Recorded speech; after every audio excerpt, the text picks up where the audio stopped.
someone asked me like, why don't I hold much Bitcoin? Is because what do you need to believe for Bitcoin to grow 10x in value? Basically establish the same market cap as gold. And gold took hundreds of years to ossify as a store of value, as social consensus. I don't necessarily believe that. Like, in order for Bitcoin to do a 10x, think about the amount, what do you need to believe for that to happen?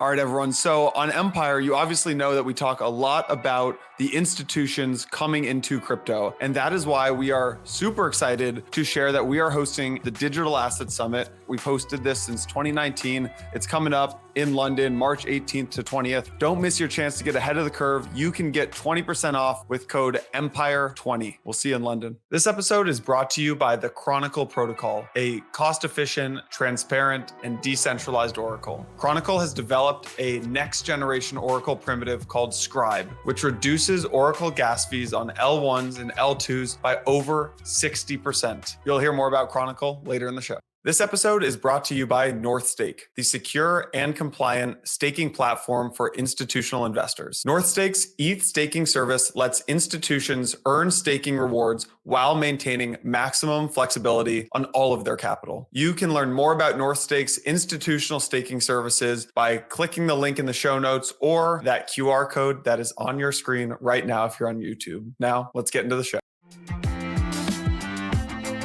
I use SoundCloud for discovery though. SoundCloud is just fire.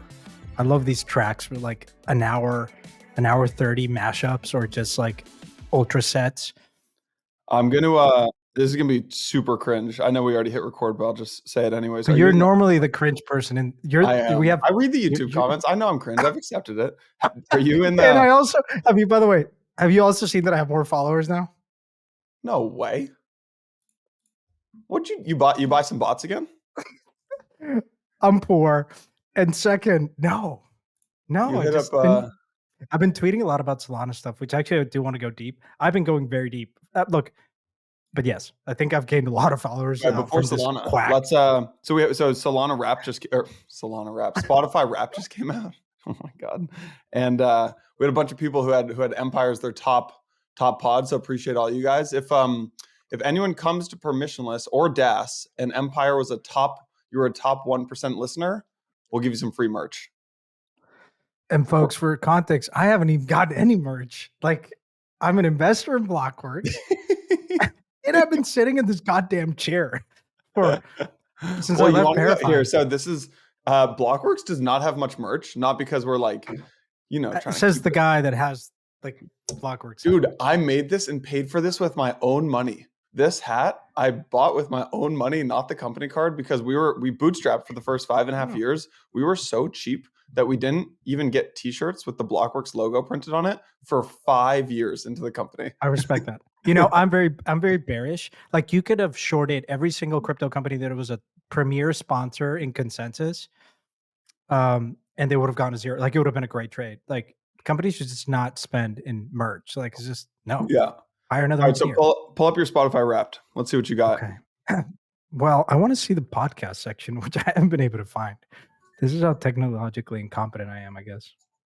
Definitely gonna be the worst roundup we record all year, but that's okay. Maybe not, man. I don't think people want to.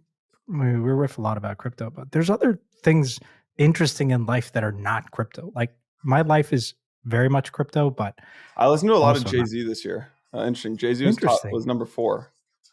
I got Diplo, Morgan Wallen, Heartless. Great song. I'm a country guy, man. I had like 10. Oh yeah, big time. I love country.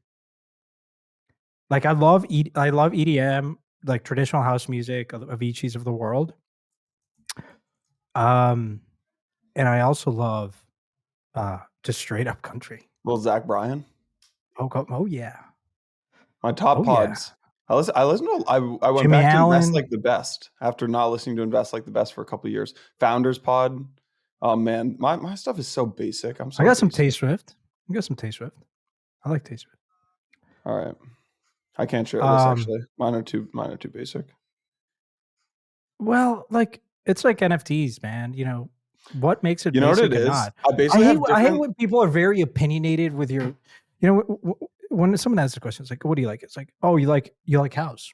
Okay, so what do you like house? And you just know the guy on the other end is gonna totally bash you and say that you're a basic bitch because you listen to Avicii. And I'm sorry, I just like to listen to whatever music well, makes me feel Tiesto's good. on my top 5, which I know I'll get a lot of shit Which, for. you know what? No, but I respect from the that. hours of, if I need to crank, I'm drinking an espresso at 8 p.m. I'm putting on my big headphones and I'm listening to a Tiesto set from like 10 p.m. till 1 a.m. and just cranking out some work.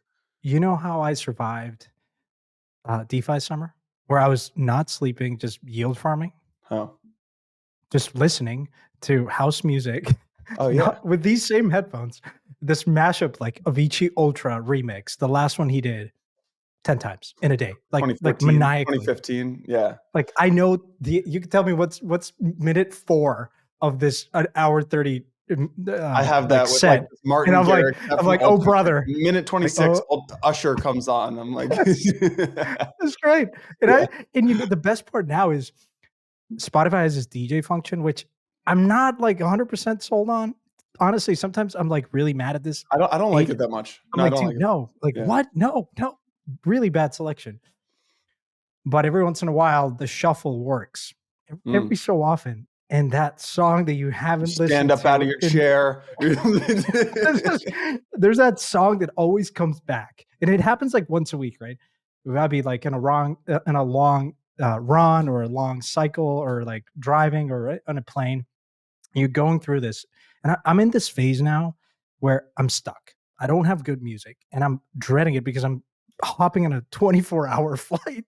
Dude, you got to get in. You got to get in this Telegram chat. Crypto EDM jams. This is Tommy's. This is Tom. Tom Shaughnessy, and I think Ben Sparango from.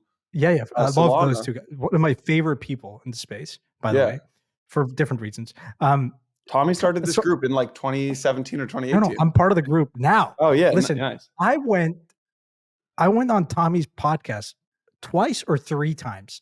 And every time he would mention this group and would never add me until the third, I publicly called him out on it and he added me. That was the only reason why. He's very selective. He's added people and then he's capped it at 200 the whole time. Cool so enough, if he adds someone, he has to chop someone. So interesting. That's my source of music. Dude, we another big W for the Empire pod this week.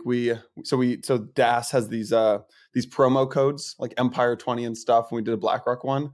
Empire was 5th of all the Blockworks pods. We're now 2nd. So we've leapt to number 2.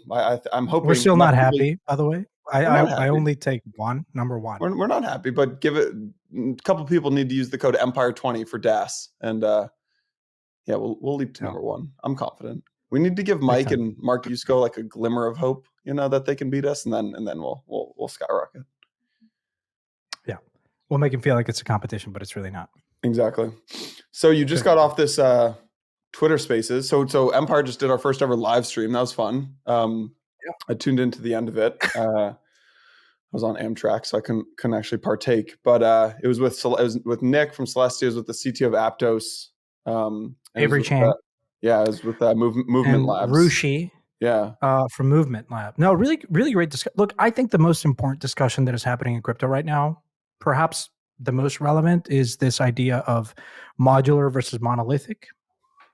And I think we're going to look back on this moment of infrastructure development in crypto and say, this was probably very comparable to what happened after the .com crash and the software as a service movement. This technological phases go through this bundling and unbundling. And there's a lot of creativity expression that happens in this unbundling phase. And then you have a rebundling, which is something that I asked towards the end. And it was interesting to get their perspective. But yeah, basically we don't have to go into the full details here. People should go listen to a lot of this great podcasters. Well, can you kind of summarize it? What were you guys talking about? Any takeaways that make you think differently in any way? Well, so for context, Aptos is this kind of next gen layer 1 that a lot of the work that had been done in Facebook, Libra, they took it. They're using this Move programming language, parallel execution. There's basically higher performance layer 1. And the way I think of it, and I'm an investor in Aptos, full disclosure, is Move as a programming language is really superior in the sense that I focus on is it's just more secure. Like you would avoid every reentrancy attack in DeFi with Move.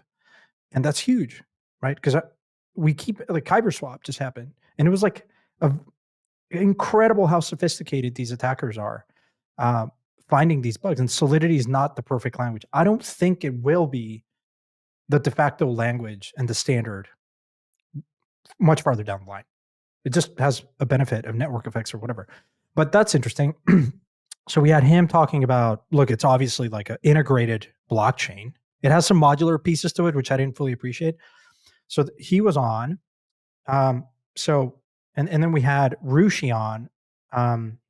Basically, Rushi from Movement Labs, what they're doing is they're taking, say that you're an app and you have a DeFi protocol in Aptos, which still obviously is relatively new, and you want to, you don't have as many users or liquidity. So what does Movement do? Movement says, hey, if you're a protocol that is already deployed and has a move like on Aptos, then you can use our VM to then connect to Ethereum, which is pretty cool, right? Because ultimately you want to tap into the liquidity, you want to tap into those users.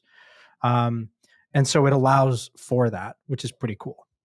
And there's a whole, and why Celestia is relevant in all of that is because obviously when you're launching this kind of L2, Celestia allows you to, in this modular framework, allows you to outsource data availability and consensus, which the way I think of it is running blockchains is very expensive, or it has three major cost components. One is hardware requirements, which, Solana, for instance, is higher.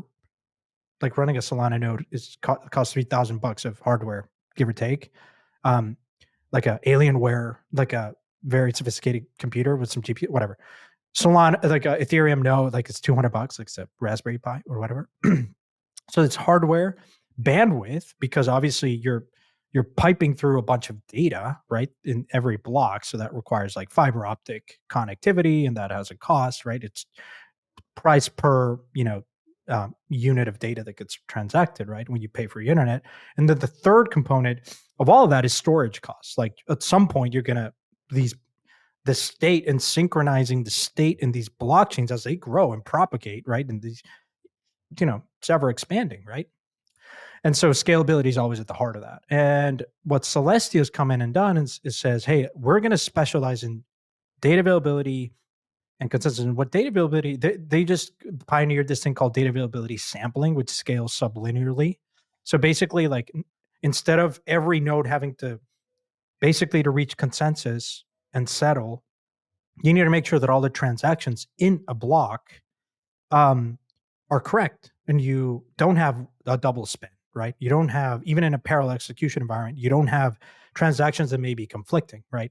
Because you may have a same type of smart contract calling one thing in the double spend thing, but then you have a higher fee, and the transaction that has a higher fee priority, like gets prioritized and gets included in the block in a parallel execution environment. And so Celestia, for context, like the data sampling is, instead of every node to reach consensus, you got to make sure, that the data in the block is actually correct. It's ordered correctly and doesn't have these double spend things, right?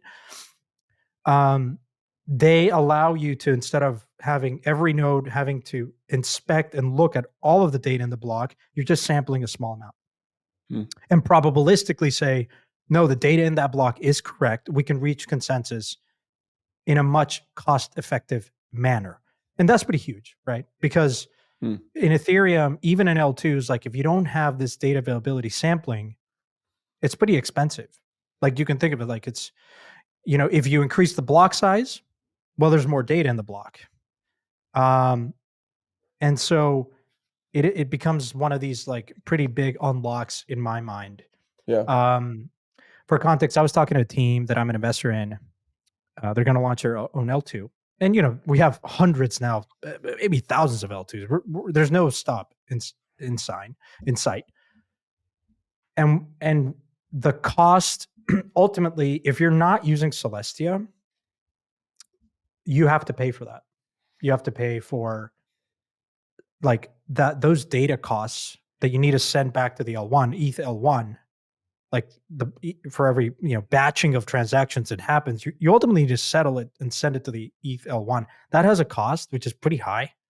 So, for instance, I asked Nick from Celestia, who's a COO, so like, what's the cost? What does that translate into cost savings if you're a team that wants to launch your own L2? Like, you're a gaming project, you want to launch your own L2, and he didn't have like a finance. He said they were going to publish this data, but for context, this project that I was talking to said it would have cost us like $100,000 to do it ourselves by us having to do data availability and in house. If we outsource it to Celestia, it's $1,000. So you go from 100,000 to 1,000. That's huge. Like, that's multiple 2 orders of magnitude, right? Cost improvements. So, anyways, the TLDR of all this is a very interesting discussion. Why? Because movement, I think, will be very interesting to see which type of Aptos projects or new projects that are building on Aptos, because candidly, Move is a better programming language. I'm sorry, I'm not a developer. I have no business in commenting, but I care about the hacks that are happening in DeFi. And so if you tell me that a programming language is formally verified and would prevent most of reentrancy attacks, I'm like, yes, on board, because No, I was telling you, about 9 months ago, I had dinner with the founder of one of the biggest custodians in the space, and he came from Web 2 as well. And he's like, look, I think it's general consensus that Move is the best programming language. It just doesn't have the kind of narrative among crypto natives right now. Right. So, and I think that's where movement becomes so important. Yeah. Because how you build network effects and interest in a chain. Well, I think this is a very interesting hybrid solution that allows you to leverage all the benefits of Move as a programming language and all the liquidity, user mindshare that exists in Ethereum. So towards the end, I asked him, do you think you were going to see a rebundling? Like, it's sort of like a vampire attack on Ethereum, right? Where like you make it easy to deploy Move on a VM, like a Move based like program on a VM, and so you all of a sudden like tap into all that, Ethereum. And so is that a vampire attack? Like how do you see this? I don't think it's a. I actually would be curious to get your opinion on this whole discussion of modular versus monolithic / integrated. Some people call it integrated. I can share. I had this call. I'll tie this story together with your question. So I had a call with a guy who built big events and media business and big in actually the 80s in the around the internet. And this was in the 80s, even pre-Netscape, pre-browsers going mainstream in the early to mid 90s. This was in the 80s. And I was explaining to him like this big debate that's happening in crypto, which we're talking about right now, monolithic versus modular. And he goes, oh my God, what you're talking about is protocol layering versus integrated designs. And I was like, okay, what do you mean? He goes, in the early internet, there was this huge conversation. This big debate was regarding the design of network protocols and infrastructure. And the internet today is a modular approach. And if you have you ever seen the OSI model, Open Systems Interconnection model? Is this sort of like history of computing in Palo Yeah, Alto? look at this. This guy, I'm sure a million people already know this, but I'm gonna reveal my ignorance and share this with you. I hadn't heard of this before. So this is what we do at Empire, by the way. We reveal our ignorance. It's a good way to say it. Exactly. So what you're looking at, this is the internet right here. So the internet, as we know it, is broken into various networking functions and distinct layers. So you've got physical layer, data link layer, networking layer, transport layer. So for those who aren't actually watching, I can kind of explain this. There's 7 layers of the OSI model. At the bottom is the bits layer. It's bits. It's the physical layer. It's fiber, it's wireless, it's hubs, it's the physical structure. Moving up one layer is the data link layer, which is you move from bits to frames. And this is like Ethernet, switch, bridge, things like that. Then you get into packets, right? This is the networking layer. IP, ICMP, IPsec, IGMP. This is like path determination and IP, like logical addressing. Then you go up another layer to segments, right? This is the transport layer. This is like end-to-end connections and reliability, TCP, UDP. Then you go to the 5th layer, the session layer. This is when you get into what we would think of in crypto as like the data availability layer, basically. This is the first like data layer, which is the like inner host communication layer, APIs, sockets, WinSock, like Would sync that and send be like a support. layer 0 or like a IBC? Yeah, that's my understanding of it. Then you go up another layer. Then the top three layers are basically data layers. So session, then presentation. Presentation is like, how do you represent the data? It's the syntax layer, right? SSL, IMAP, MPEG. If you've ever seen like a JPEG file, like JPEG, like Oh, that's we're the talking about presentation JPEGs. layer.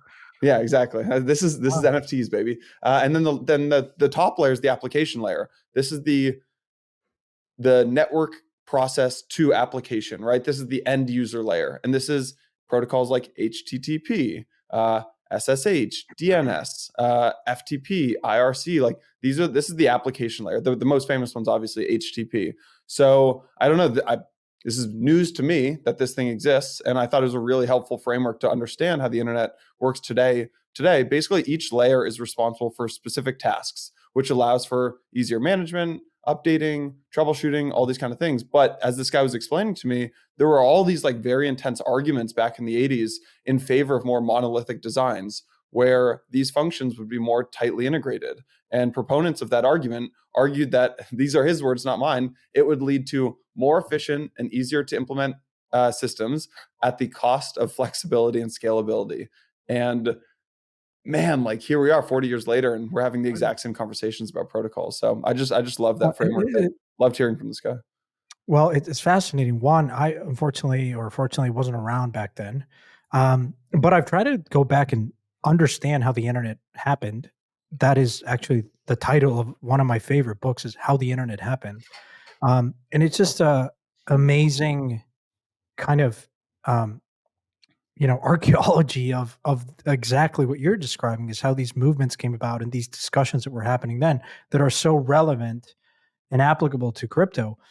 Um, and so definitely, like I think, um, where, for instance, during DEF CON, before COVID in Osaka, the huge thing when L2s were being discussed very heavily was you're going to break composability. You would hear this idea of breaking composability.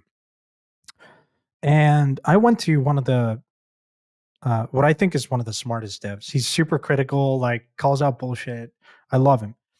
And I said, well, is it like correct to think about composability as a binary thing of breaking it? Like either you have it or you don't?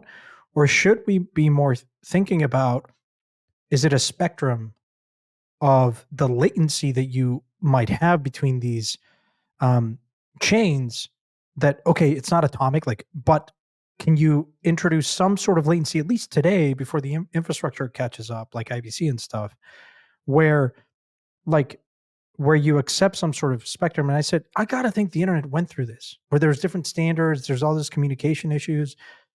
And I said, my appreciation is that the internet kind of went through these growing pains and ultimately they really solved that connectivity and the ordering, like all these different things, right?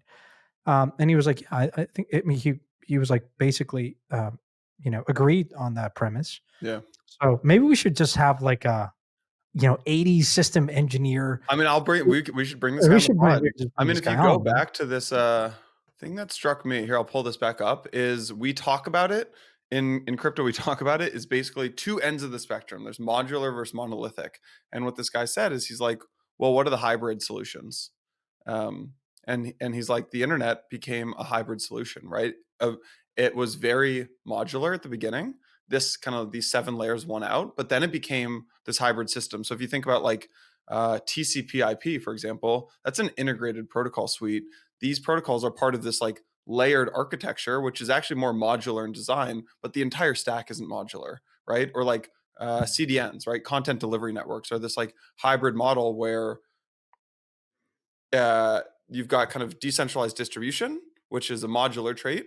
That's combined with centralized control and optimization, which is this kind of like monolithic trait. So, and uh, he said one other one. Oh, SDNs, software defined networking. I don't honestly Mhm, understand what that means, mhm. but he can come on and explain it to us. So there's a bunch of these examples It of, it Yeah. doesn't have to be modular, it doesn't have to be monolithic, it can be a I hybrid. don't think it's either or, candidly. Like Yeah. Avery from the CTO of Aptos said something in this live stream that I want to dig deeper on, which is Aptos, you can think of it as a monolithic integrated.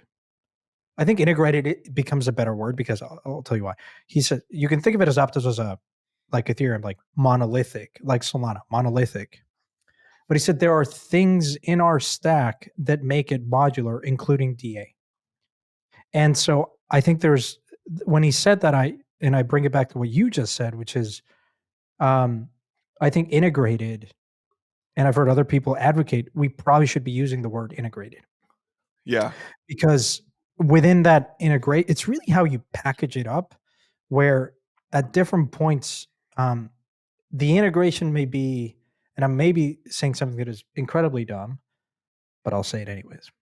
I think when the integration becomes very tight, you in many ways become indistinguishable from something that is what is modular can become indistinguishable for something that is monolithic if the integration is incredibly tight or very close to the point where it doesn't matter. That's a thought that I had. It might be the dumbest shit that I say in the pod, and I may look at that, but I'll say it again. You understand what I'm saying? When you look at something that is modular, like a Rubik's Cube, right? You're using Ethereum for settlement and execution. You're using Celestia for DA and consensus, and you're using whatever up top, VM.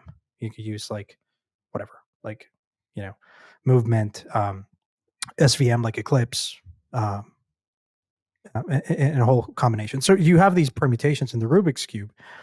I think the state of which the modular movement is today is the Rubik's Cube is very rough. It hasn't, like, it's just coming to being. You just put it together. It has no greasing of the bearings. And so it's like things are breaking. You don't have good UX.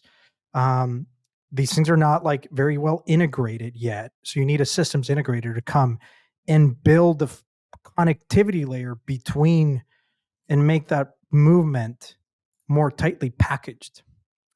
And I think a lot of the innovation, as I think about where I want to spend my time to learn, look out, and invest in teams, is who is going to make this like I believe in modularity. Who's going to make the modular blockchains more tightly integrated? Because I think that's an area of opportunity. Does that make sense? It makes sense. I mean, you could potentially argue that something like a monad. So, did you see Say Network? Did you see what Say had a big announcement today?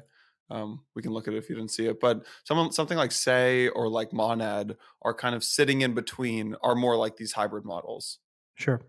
Yeah. And maybe again, I'm saying this through analogies because that's how my left curve lizard brain, non-technical, tries to understand things through analogies. But it may be actually incorrect when you just say, look, Celestia integrates exceptionally well, like with a move-based VM, and then like that integration just works really well. Maybe the challenge is just on the UX that is very poor and crude at the moment. But I think look, I gotta think, that the connectivity between chains is not perfect today. You have layer 0, you have Chainlink, you have like messaging between chains. But I would posit that will become more important and an area of innovation, in perhaps the same way that the internet had to go through. Like to make as close to as we know composability in a monolithic context in a modular, like in a multi-chain world, and you're connecting stuff, like, and the way things interact and work in concert, I think probably will become like much more fluid and better over time. A theory, again, I may be wrong. I need to do way more work, but maybe this is a good transition into like my updated views on Solana and Ethereum, and because I've spent a lot of time listening to other podcasts. I've spent a lot of time also talking to builders and other investors of how they think about. Obviously, a lot of allocators are now thinking about the relative ratio between ETH and SOL, and maybe ETH, SOL, and next gen L1s. So I think this whole modular and monolithic debate is also sparking some pretty interesting discussion around what is the roadmap of Ethereum. Vitalik had a good post this week. What is the end state for L2s? Why would you build on Solana versus Ethereum versus Aptos? Like, what really is the moat here? And like, I don't want to FOD or I think a lot of these, it's a multi-chain world. Different use cases are just going to require different type of, I think, execution like environment. But God, I think that I think a lot of people are. I think there's a huge awakening happening, and it is everything on a relative basis. If 90% of your investments happened 90 plus in Ethereum, I think the biggest shift that you're going to see is it's probably not going to be 90 going forward. Yeah. Not for new funds and emerging managers, and certainly not for more established funds. Yeah, I mean the hottest deals right now are in Solana, and 6 I've months ago, done no one I've wanted to done touch it. 8 deals in the last 2-3 weeks, committed and funded. None of them are on. One of them is on. No, maybe one is on Ethereum. I guess like if you count Would movement, you count something like movement being yeah, on yeah. Ethereum? That's why I was like, Yeah. So wait, so the other 6 or 7 are in Solana or in just other ecosystems? let me look. Predominantly Solana. Where do you track your investments? Do you have a spreadsheet? I have an Excel sheet open. What is on? How do you? I've actually found this quite tough. Like, where do you just have a spreadsheet and you like what are the columns? Like, what are you looking at on this spreadsheet? Well, I look at company name, committed and allocated, because sometimes I commit an amount and I don't get the full allocation. I want to understand when that happens. What is the equity valuation? What is the token fully diluted network value? Sometimes sometimes companies don't ever think about FTV. They're like, we're never going to launch a token. So oftentimes it's blank. Other times I make an assumption of 2-to-1 ratio or 1-to-1. Then number of tokens, purchase price for the tokens, realized gain, unrealized gain. So then, of course, money, MOM, money over money, and then DPI. DPI obviously just tracks what's been realized. MOM includes unrealized. And then I have 3 other columns that are like, and I was just updating this today. I spend like an hour a day or multiple hours a week just updating this stuff. I now have no, updating it. Like there's like one, which is a bear case valuation, base case valuation, bull case valuation. And then I track funded, closing, sector. I sort of a taxonomy of like, I want to bucket these. L1, L2 is gaming, infra, DeFi, NFTs, yada, yada, yada. There's a certain type of like nomenclature that I use just to understand like where I'm allocating, am I over allocating, under allocating. And those are primarily, I probably should add a few other columns like ecosystem, right? Like as we were just talking about.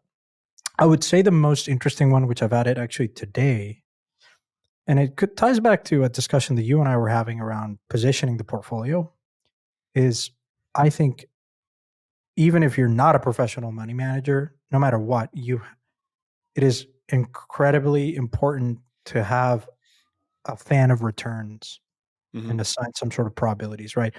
What is the best case for an L2?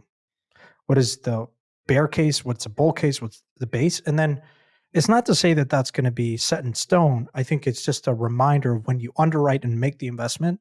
If I'm making an investment in L2, well, what's going to factor into your calculus? Well, I'm going to look at where are other L2s, right? The best L2 today, Arbitrum, from a fully diluted network value. And yes, full disclosure, I'm an investor, folks, is trading at 8 billion or so. Then you have Optimism at 7. Then you have Starkware private rounds or secondary markets. There's a lot of these L2 that haven't been launched. They're trading in the 2 to $3 billion, $4 billion range. The CK Sinks of the world, the Starkwares, Scroll. Then you have Blast, right? And so I'm going through that exercise now because you can get carried away very quickly if you don't set discipline and standards. All right, everyone. So we talk a lot about the institutions coming into crypto on Empire. Santi and I are both headed out to London March 18th to 20th for Blockworks' 8th ever Digital Asset Summit, DAS. This is an institutional buttoned up conference that we've hosted since 2019. I like to joke that it is probably the last remaining kind of suit and tie event in crypto. People are still wearing suit and tie. It's pretty funny, but you'll actually hear from a lot of the largest institutions in the world coming from Standard Charter, FIS, JP Morgan, Framework folks coming out, Wintermute, Van Eck, Goldman Sachs. There are a couple big themes of this conference. One, Bitcoin catalysts, the halving and the spot ETF. Two, a view from the buy side. Three, RWA's tokenization and stablecoins. Four, global regulatory frameworks. Five, institutional infrastructure, including banking and payments. And six, the macro case for crypto. If you have anything to do with the institutional side of crypto, you have to be there. Santi and I got your back. We hooked you up with a 20% off code.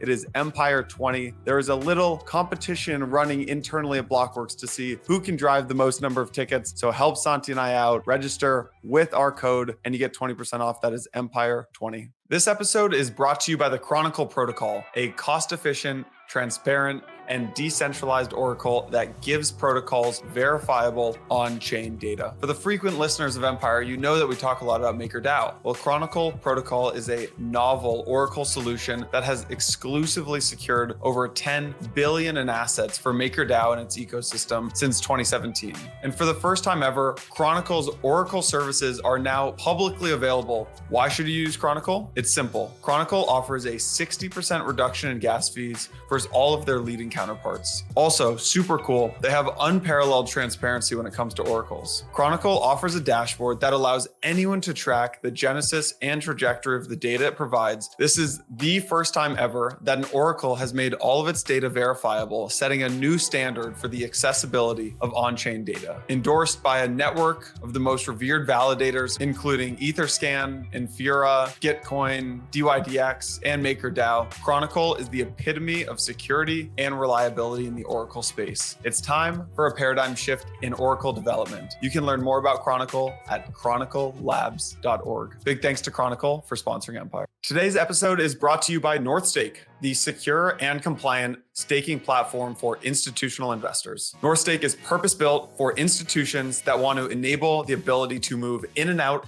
of staked ETH seamlessly while controlling all aspects of their fund management. Northstake's tokenized ETH staking service offers institutions easy, low-risk crypto yield opportunities. It complies with both AML and MiCA regulations, making it possible for institutions to tap into Ethereum's growth and earn staking rewards even through these pretty turbulent regulatory times in crypto. If you are an institutional investor seeking compliant crypto exposure and yield, Northstake streamlines that all for you. To get started, head over to northstake.dk/tokenized-ETH-staking. I know you're probably not going to go to that long URL, so just click the link in the description of the episode. That'll take you right to Northstake's site. Or if you're on YouTube, scan the QR code on your screen right now. Now, let's get back to the episode.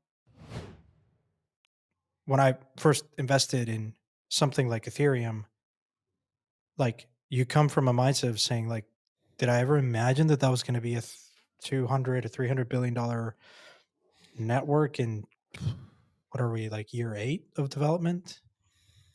So fucking absolutely not. Like, no. A lot of people, you'll hear a lot of OGs say, yeah, of course.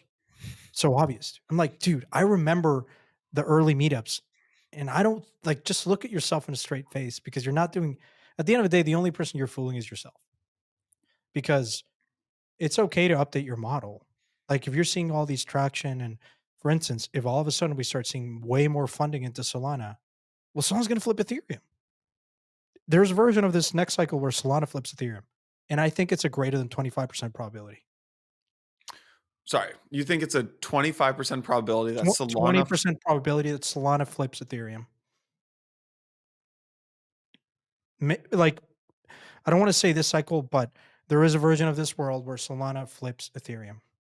And that doesn't necessarily mean that Ethereum shrinks in size.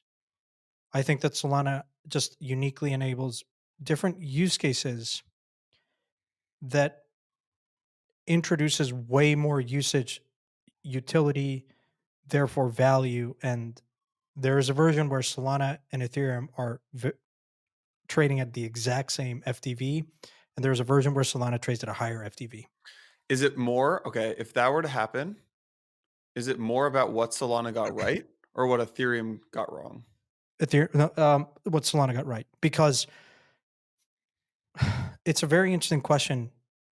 Someone asked me like, why don't I hold much Bitcoin? Is because what do you need to believe for Bitcoin to grow 10x in value? Basically, establish the same market cap as gold. And gold took hundreds of years to ossify as a store of value, as social consensus. I don't necessarily believe that. Like, in order for Bitcoin to do a 10x, think about the amount, what that, like, what do you need to believe for that to happen? Sovereigns buy it, Yeah. a lot of allocators buy it. It's certainly possible. How many Michael Saylors do you think are out there in the world today and are going to be out there in the next 5 years?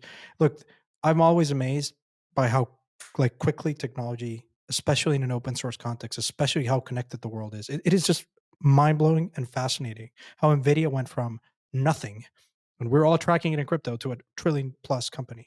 That happened in very like the amount of value that gets created is basically in the how quickly that can happen gets compressed. I think in this state of the world, not just in crypto, so it can happen. But I need to believe like that those set of assumptions I think are I ascribe lower probability. It is far easier for me to believe that Solana reaches the same market cap of Ethereum without believing all the other stuff that I just talked about. Like the crypto aggregate market cap doesn't need to be 10 trillion plus for Solana to flip Ethereum. I think I could argue that it could stay, it doesn't have to grow much because there's two things that may happen. One, that I'm arguing here, one, a rotation away from Ethereum into something like Solana. In that scenario, yes, I think there is some value when you think about the collective value of Ethereum. If you include other L2s, then maybe some of that value does get sucked away and goes to Solana. It is possible. My operating assumption is not necessarily that one. It certainly has some probability, but it's low, I think. Well, I don't wouldn't think that's low. I think there's a higher probability where more money that is coming into the space and investing on a relative basis, the split between how historically it's been allocated to the Ethereum ecosystem will go down relative to how it goes to and is allocated to Solana and some other ecosystems. But Mm, especially in this debate around Solana, I think that share will grow considerably. So if you're a yeah. venture fund, you just raised blockchain capital of the world, as an example, not them. You just raised $100 million fund. Fund two, fund one, 90 plus percent of that went into Ethereum, right? Maybe 80 if you held some Bitcoin or whatever. But you're trying to outperform ETH, but you're still investing in the ETH ecosystem. Fund two, $100 million fund. Going and you just raised it or are raising it. I would say maybe that ratio now goes 40% Solana, whereas before it was less than five, maybe Mm, zero. mm. Actually, zero for many funds. Like a lot Okay, of here. funds have Yeah. zero exposure or have had zero Yeah. investment dollars go into Solana. That number is going to grow by an order of magnitude. Let me ask you this.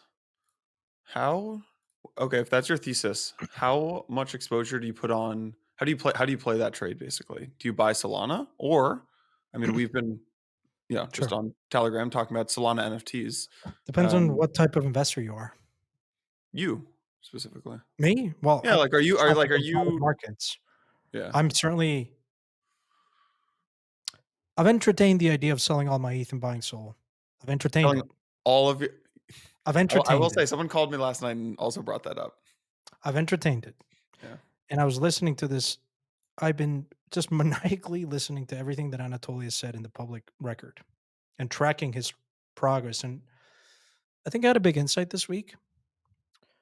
Um, Historically, I had a tweet about this. Historically, I placed a lot of focus on the higher hardware requirements of Solana.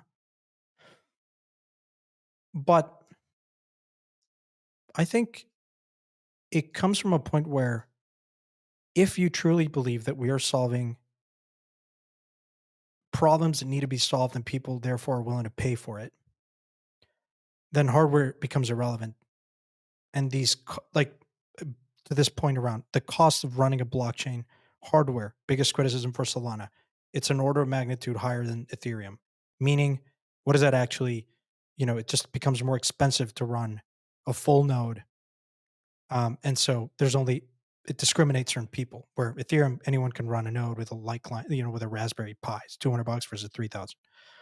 My real question is, I don't think that's a big enough of a concern because if you have a very clear focus on the type of problem that you're addressing with a blockchain, people are going to be willing to pay for that because they make up way more.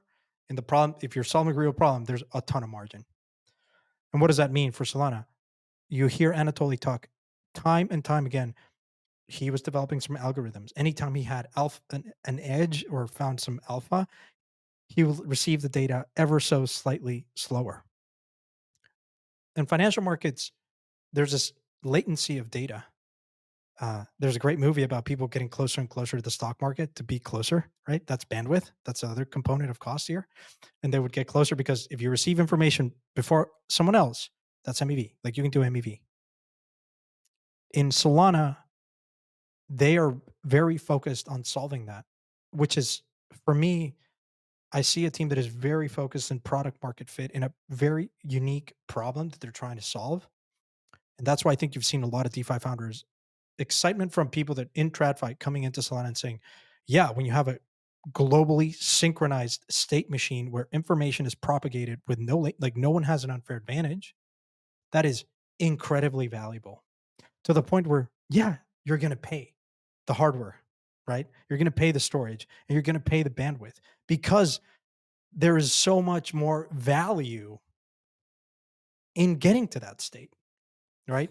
Where financial markets don't. And that was like in Ethereum and others, not just a criticism on Ethereum. As an industry, we've been, oh, we can do like we can do trustless trust. Like these networks are fascinating. It's smart contracts and even Bitcoin, like the idea of having all these networks to reach consensus without trusting anyone.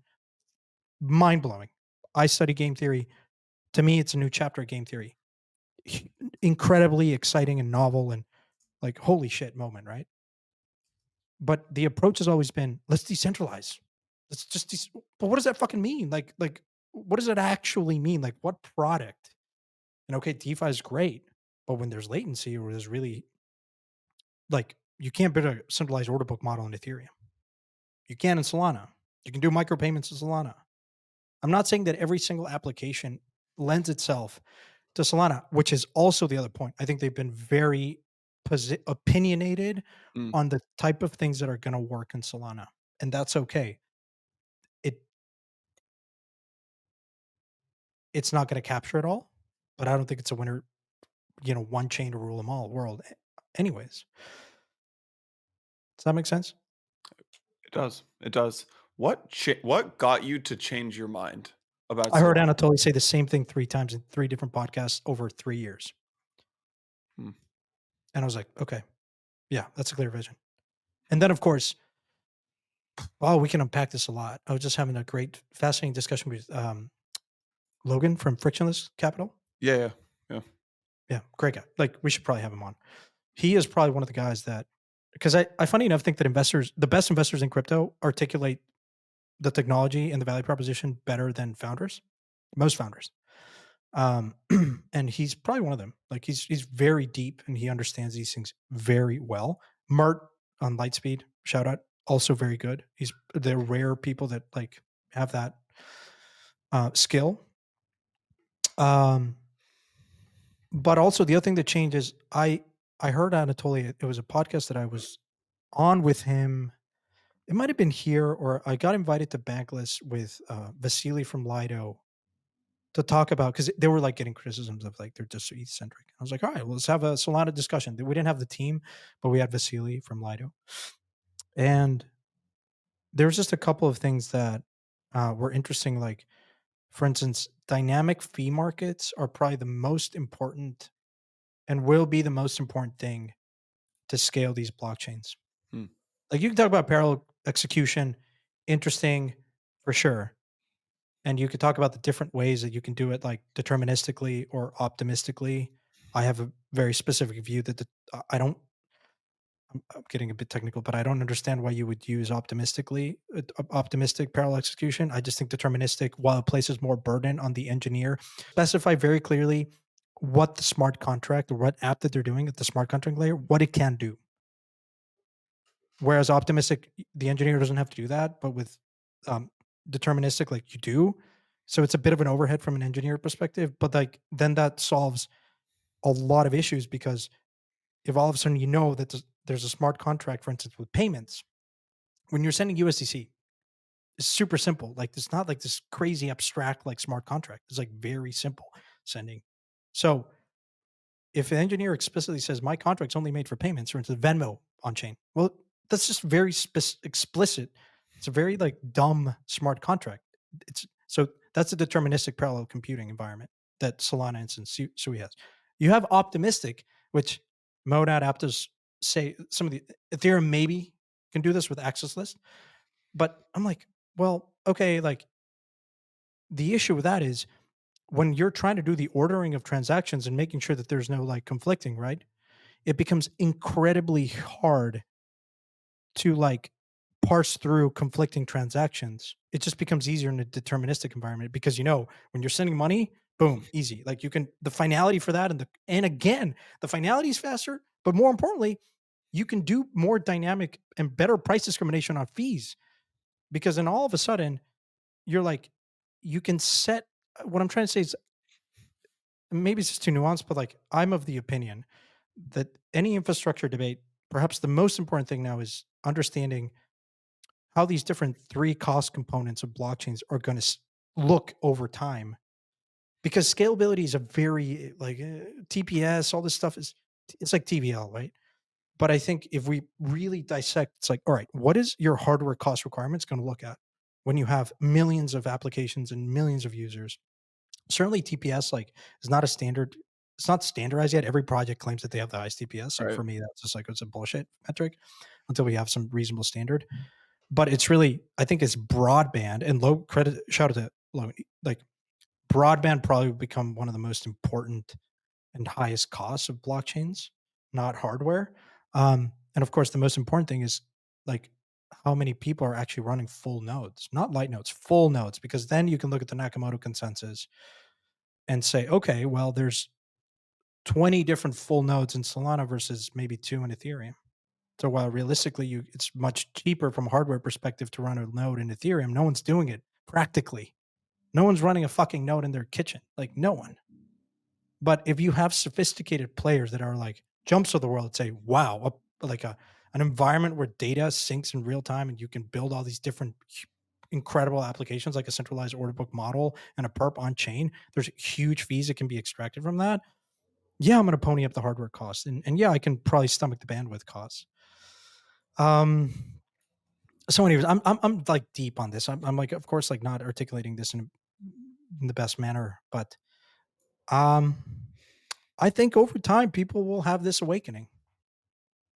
I think we, Yeah. and I'm not a maximalist. I don't want to FUD Ethereum. I think there are merits By the to way, I was with you unpacking. until the very. I think there are 3 or 4 thousand full nodes on ETH, or maybe even more than Yeah, that. But I there's was like with a you until 3,500 full nodes on ETH today. yeah. There's But but like I but I was with you until the end there. there's like 3,000 or so in Also, folks, Solana it is today. 11 p.m. where Santi is and has not eaten food all day, so we like 11 p.m. fasting Santi here. I haven't an apple all day, but A little you know what I spicy. mean? Like, Yeah. No, yeah. yeah, it's I'm going through this process. I'm not look, I am participating in the early rounds of Solana. I did it at Parify. I wanted to have exposure to that. Did I appreciate all this that I'm saying? No, absolutely not. For me, it was a lot of the team back then. Um, Yeah. I've been a judge in many hackathons. Credit to Ban for inviting me. I've been a Breakpoint speaker. I've been going to Breakpoint. I didn't go this year because I couldn't go. I was running the marathon. Um, but it's important to pay attention to this stuff. And I also think a lot of this infrastructure debate and scalability debate should be taken with a bit of a perspective, as you said, on how the internet actually happened. Like, you can't really, I'm not a builder, I'm not technical, but I love history. And I just constantly remind myself that technology moves really fast. The best thing that you can do, because I'm not going to predict it, I'm not going to predict the future, is to understand the present exceptionally well, better than others. And I don't think a lot of fund managers really understand this nuance. I think they're opinionated. I think maybe it's just by some sort of selection that they've seen more deal flow in Ethereum. But I think that's going to rapidly change. In fact, I know it because I've talked to most funds out there in the last like month, and they're all asking the same goddamn question. How much ETH should I have relative to Sol? 10 to 1, 5 to 1, 1 to 1, 0 to 1. It's all the same. They're all asking themselves the exact same question. And it's not just Solana, it's other L1s. Yeah. And if anything, like I still believe that there's a place for, you know, Ethereum and the VM and L2s. I mean, I certainly made investments in a lot of this stuff. Um, it just depends on the use case. And a lot of these use cases we haven't even started to see. We can't even imagine them. Like, who imagined Uber would have been a Right. thing? Smartphone, no one. So, anyways. Let me let's close with this because some folks were tweeting at us about Solana NFTs and they wanted your take on this. So I So actually how do do want to. I'm gonna go. You were trying to right bell curve us. I'm gonna bring us back to the left side here.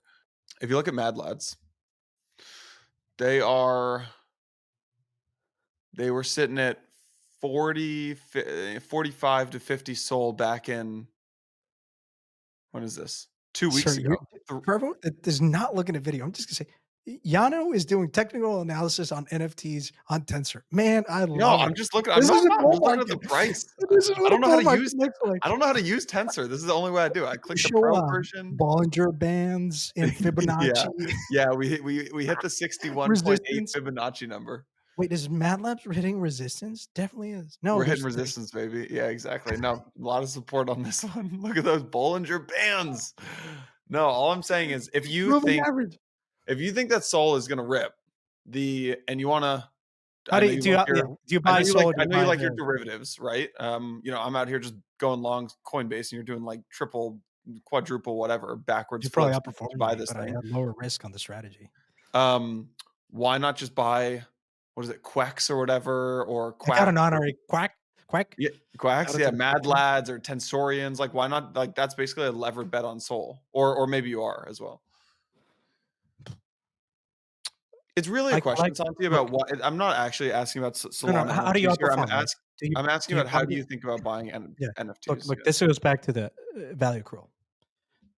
Do you buy as a fund manager, whatever, you wanna outperform the benchmark. If you're not outperforming Ethereum or Bitcoin or Solana, well, folks, return capital and whatever, especially now that an ETF is coming.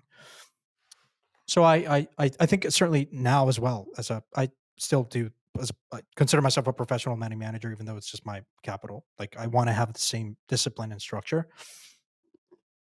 So it's hard to outperform. It has been hard to outperform over a decent period of time the underlying Bitcoin, Ethereum. Like, most funds actually don't. The same way that most hedge funds haven't outperformed the S&P and Nasdaq. So think I think it's hard at timing to like do these lever bets on these ecosystems. I've expressed certain views, right? For instance, betting DeFi and Ethereum, well, that was a ParaFi, was a levered bet on Ethereum. Now, that at some point is also a very opinionated view on DeFi. Now, you could say, okay, well, if Solana really picks up in a version where Solana 10x from here, flips ETH, or just is a parity, right? Goes back to 200 or whatever, right? If it grows in value, network value, what needs to happen for that, right? And so if you invert and you say, okay, what needs to happen for Sol to do X or Y? I think you could reasonably say that a whole host of applications are going to be built, some of which A lot of it was what has been built in Ethereum has been successful. What can be ported over to Solana? The more perhaps interesting discussion, because a lot of that has already happened, is um, which applications are getting traction, but also which applications that didn't work in Ethereum can work in a more higher performant, however you want to define that, execution consensus environment, whatever. And I think that is the more interesting question now is it going to be gaming? Is it going to be, social fi? Is it going to be so when I look back concretely in the 7 deals that I've made, those 7 deals are early stage bets on parts of Solana, like Solana Eclipse, for instance. Um, that was one bet. So that's a Solana EVM, like the SVM, right? Um, like margin fi, for instance. Well, it's like a money market of sorts in Solana. So I think that I would I think of it as I always want to hold the underlying, the base, because I think value does accrue. This is like fat protocol thesis kind of thing. Um, because I'm making two different bets. One that Solana is underappreciated and the whole venture community and funding community, and like doesn't have enough. While it has had incredible performance year to date, 6x or whatever, um, it's still on a relative basis like quite small. So, but I do think that I wouldn't touch NFTs for that. Not because I don't think that you can actually outperform. I think there's a version where you buying NFTs on Solana vastly outperforms my private investments in some of these applications that may take 4 years in the making and might not even make it. So, but that's collecting, man. I don't I don't collect to sell. That's just my philosophy. I don't think I've ever sold an NFT. Maybe one actually where I was gifted an NFT and then someone wanted to buy it from me. And the team that gifted to me, I was like, this is weird. No, You I gave me also an don't think I've ever sold an NFT. Though to be fair, I also it's a haven't timing really one. sold crypto when I should have sold crypto and should have sold some of those I NFTs. it's hard because I mean, I think there's many one-on-one rules of investing. Don't lose money, which is kind of like, okay, duh. But the more important one is just don't fall in love with anything. Yeah. So always have a price target in mind and Which was whatnot. Tommy's point in that group chat, which was you and Ryan were telling him to get a punk, and he's like, "Look, I don't want to get married to anything that." That's the problem with NFTs. Like Yeah. just become attached to these things. Anyways, I don't know how you think about it, dude. But look, I suffice to say that I'm making some pretty meaningful changes in my portfolio because I've gone back to kind of first principles thinking and just going a bit deeper on the tech. Yeah. Cool. That feels like a good place to wrap. Is it? I have a hard stop in a few minutes. Oh yeah. Well, listen, You're uh, like, I'm also like, I'm it's ready. I don't know, it's You got me all 11 right. o'clock where I'm you ready are. to go for an hour. Can I get a Yeah. can I get I mean, what do another you wanna talk about? We co-host? got Lido. Is Lido a systematic Well, risk let's to the ETH? things that we didn't talk about Lido. We didn't talk about Vitalik's post. We didn't talk We about didn't talk about Wormhole. we didn't talk about When did this wormhole. Wormhole fundraise actually happen? This feels like a raise that happened. No idea. Yeah. This feels negotiated. Yeah, there's so much. I mean, look, folks, we're heading into the holidays. I'm gonna be doing a bunch of traveling, but I'm fired up.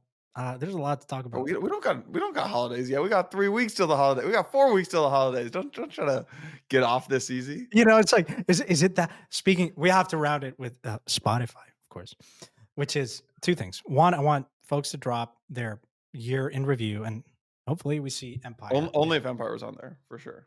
No, no, no, no. I want to see what people listen to, and if we're last, fine. Like, I want to actually pay attention to that. But also, as we think about the holidays, look, man, there's people that put up their Christmas tree and whatever holiday attire like a month ago, and Mariah Carey. What's that song? Yeah. We all hate it. Oh, Christmas. Look, you might laugh at her, man. The amount of royalties that she makes on that, we're doing it wrong, man. We should We are just doing go it on wrong. EDM track and claim royalties on that on chain, of course. As Anyways, Mariah great way according to to The start Economist, Carrie's "All I Want for Christmas All I Want for is you. Christmas Is You" made Carrie $60 million between 94 and 2016, so that doesn't take into account the last 7 years. Um, Yeah. goddamn. Yeah, I hate the song, but Goddamn. I love that. I love it. We need a Anyways, better folks, jingle for Empire is what we need, so we can yeah, can we someone, can we need a jingle here and like, we need to can revamp someone our drum up a motivation. better jingle for Empire? We're still using I this can't thing we even made on get, I can't GarageBand. even Yeah. get Blockworks and Empire merch, folks. Like we are still very much in bear We're market slumming it, territory. baby. We're slumming it. Anyways, thanks everyone for listening. It's been a treat. Giano, for the record, let it be known that is shutting me down. It's 10:50. It's almost 11 p.m. here. I got a flight to catch that is going to severely jet lag me, but I still want to go, and he's dropping me. So let it be known that that is happening. Peace, folks. Hey everyone, thank you so much for watching today's episode. Really hope you enjoyed it. We wanted to take a second to just remind you about our upcoming Digital Asset Summit in London, March 18th to 20th. Santi and I got your back. Seats are limited, and we hooked you up with a 20% off discount code. It is Empire20. If you heard it earlier in the podcast, there's a little competition running at Blockworks to see who can drive the most number of tickets. So when you register for the Digital Asset Summit, make sure you use our code Empire20. See you in London.